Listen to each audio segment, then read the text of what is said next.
Sorry about the quality of the video. I'm on break. I'm sitting out in my car and I want to make a video real quick. This video is going to be about the police, friend or foe. You know, when I'm driving down the road and a police officer pulls up behind me, I don't have a smile on my face, even when I'm not doing anything wrong. I'm sure that most of you all don't get a smile on your face either. You know, your first thought is like, hey, I don't want to get pulled over. Going to have to deal with this. You know, people put these cops, you know, the Dayton cops that stopped the shooter up there, I think about a month and a half ago, these guys were hailed as heroes to the public. These 6 heroes killed this guy, you know, in 30 seconds. Great. Well, I'm glad that they did it. The man deserved to die. But at the same time, should we make them heroes? Because they're realistically, they're not. They're the same cops that would have arrested those 9 individuals that died and 26 that were injured if they would have carried a gun that night without their permission slips. And I think that was even in a bar. And in Ohio, you can't have a firearm in a bar. So those are the same cops that would have arrested the person for carrying a firearm to defend themselves. But they're held as heroes after they are killed because they feared carrying a firearm. The police are held as heroes. How does that work? If that makes sense what I'm trying to say. You make the ones heroes that stops them from protecting themselves. It makes no sense. No sense whatsoever. I just watched a video from a Iraq veteran, 8888. And, you know, it was about the November 2nd march in D.C. on the Capitol.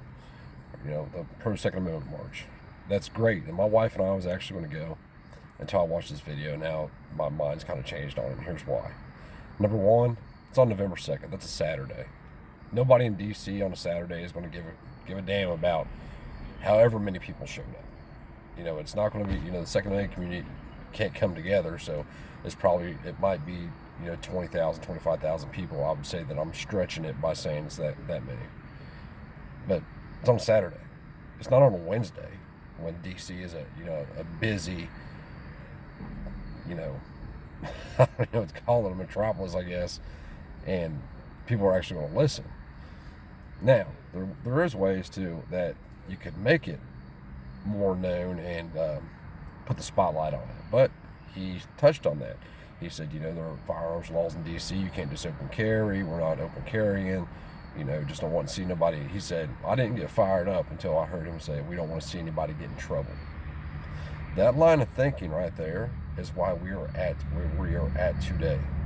As long as you fear your government, things are just going to keep getting worse. I mean, flat out. They're just going to keep getting worse. So it's going to keep making more laws to tell you what to do. And if you break their laws, you're going to go to jail. You know, they try to, 2 people, you know, me and another guy can't vote somebody into office to make something that's immoral for us to do, moral for that person in office to do. I hope that makes sense the way I just said that. And it's just out of control. But if you're going to have a pro-Second Amendment march, do it. Do it right. You know, you can't worry about getting in trouble. That's where the line has to be drawn. If we're doing something that's morally correct and these officers that are hailed as heroes want to intervene and get you in trouble, quote unquote, that's when it is my job and somebody else's job and the other 25,000 people's job that's there to stop that from happening. No, we're not going to let you arrest this one person because they're carrying a firearm. They're doing nothing wrong. Another problem I have with it is that, okay, there's going to be 25,000 gun-loving people or pro-second. You don't have to be a gun lover to be pro-Second Amendment, but in one place at one time. Think about how dangerous that is, and knowing that they're going to be unarmed, the great majority of them. That's dangerous. And I don't know. I just think it's crazy. We might go. I don't know yet. We was going to go, but I don't know anymore if we're going to or not. Not because we can't carry firearms or she can't carry a firearm. Because I'm not worried about me. I'm more worried about my wife and my kids. It's just I don't know. It's just things are out of control, and the reality of it is, my point of this was about the Second Amendment rally. Number 1. Number 2, police are not your friends in any way, shape, form, or fashion. They are the enemy of individual freedom or individual rights and freedom. They can make all the laws they want in Washington, D.C.